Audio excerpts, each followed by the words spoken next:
Assalamualaikum warahmatullahi wabarakatuh. Perkenalkan kami dari kelompok 5. Nama saya Rizka Hidayah Nasution. Saya Maharani Malau. Saya Yesi Alfrida Simanjuntak. Di sini kami akan mengulik terkait tradisi lisan yang ada di Desa Kolam. Nah, Desa Kolam ini terletak di Kabupaten Deli Serdang, Kecamatan Percucetuan. Untuk informasi lebih dalam lagi, mari kita simak wawancara dari masyarakat yang ada di Desa Kolam. Selamat sore Bang, kami mahasiswa UNED izin mewawancarai Abang terkait Desa Kolam ini. Nah sebelumnya apakah boleh Bang? Nah, boleh. Boleh perkenalkan siapa nama dan umurnya Bang? Nama saya Doni, saya usia 23 tahun. Sudah berapa tahun Abang tinggal di Desa Kolam ini? Saya tinggal dari kecil sih, saya tinggal sama orang tua saya. Berarti dari kecil ya Bang? Iya. Nah jadi di sini kami ingin bertanya kenapa sih desa ini dinamakan Kampung Kolam atau Desa Kolam? Apakah ada sejarah atau kisah tersendiri di baliknya gitu Bang? Jadi sebenarnya ini sih cerita dari masyarakat ya, udah tahu dari dulu dari kecil. Jadi kalau menurut kakek saya itu nama desa itu sebenarnya dulunya nama Kampung Kolam, bukan Desa Kolam. Jadi dulu itu kalau orang-orang dulu bilang yang mau ke hilir itu disebut ke kolam. Jadi seiring berjalannya waktu warga desa bilang desa itu Desa Kolam.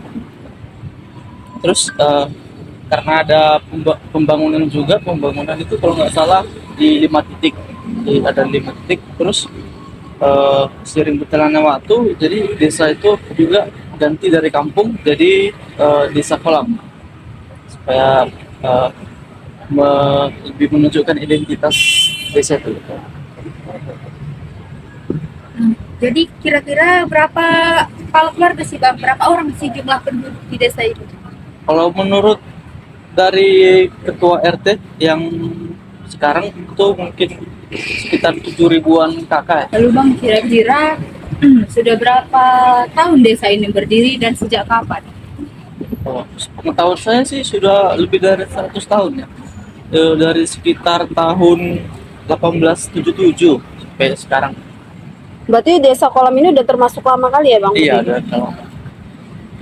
Kalau boleh tahu Bang, ini sebelum dinamakan Desa Kolam, apa ada nama lain selain itu? Sebelum itu? Ya ada. Jadi sebelum jadi Desa Kolam, dulu namanya itu Kampung Kolam. Cuman warga desanya mengganti jadi Desa Kolam supaya lebih menarik untuk didengar orang.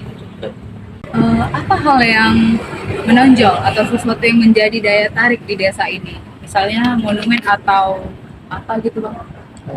Ada sih satu monumen yang namanya itu Tugu Ampera. Jadi di Tugu Ampera ini ada ceritanya. Katanya dulu ada pemberantasan G30 SPKI di daerah itu.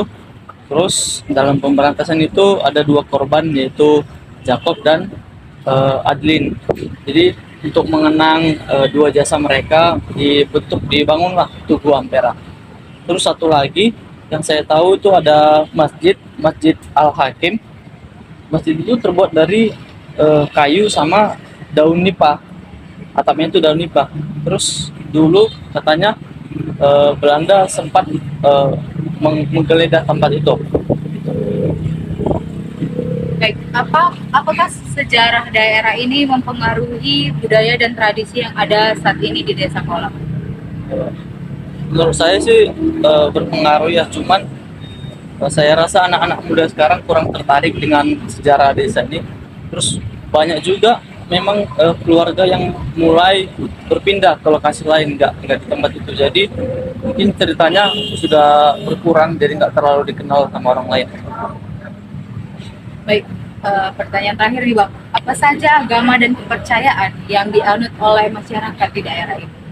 Kalau agama di daerah itu sih kebanyakan mayoritasnya agama Muslim dari suku Jawa ya. Terus pada era Belanda dulu sempat juga orang-orang dari Jawa pindah ke daerah itu untuk jadi kuli perkebunan gitulah. Terus hasilnya itu lumayan besar lah pada masa itu. Nah, mungkin itu aja Bang pertanyaan kami. Terima kasih atas waktu.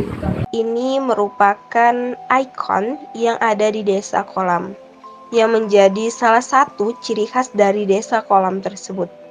Tugu ini berlokasi di Desa Kolam, Kabupaten Deli Serdang, Kecamatan Percut Setuan.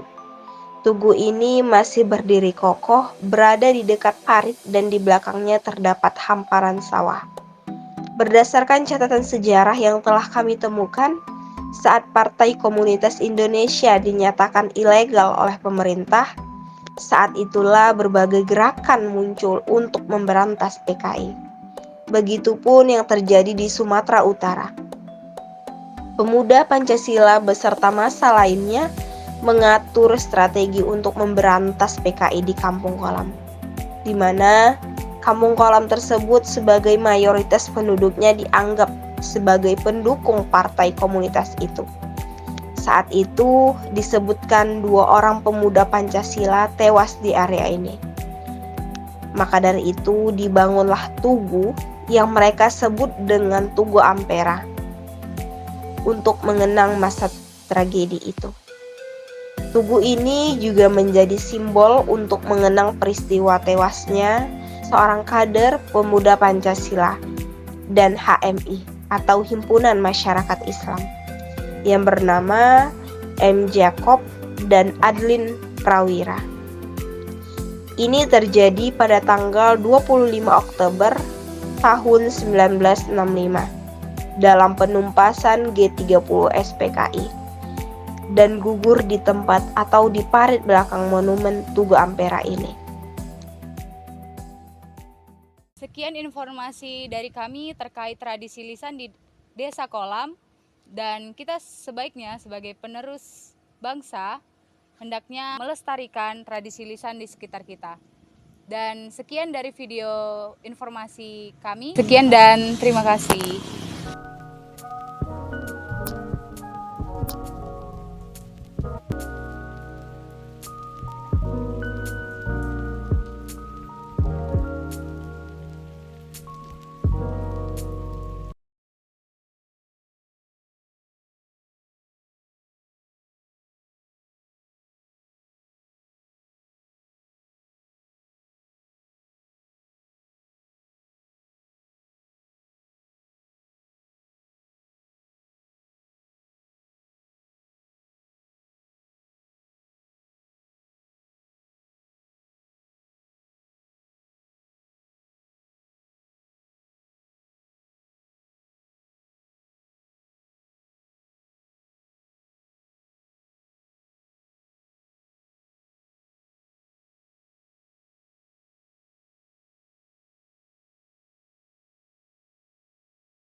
Sekian informasi dari kami terkait tradisi lisan di Desa Kolam, dan kita sebaiknya sebagai penerus bangsa hendaknya. Sekian dan terima kasih. Bye.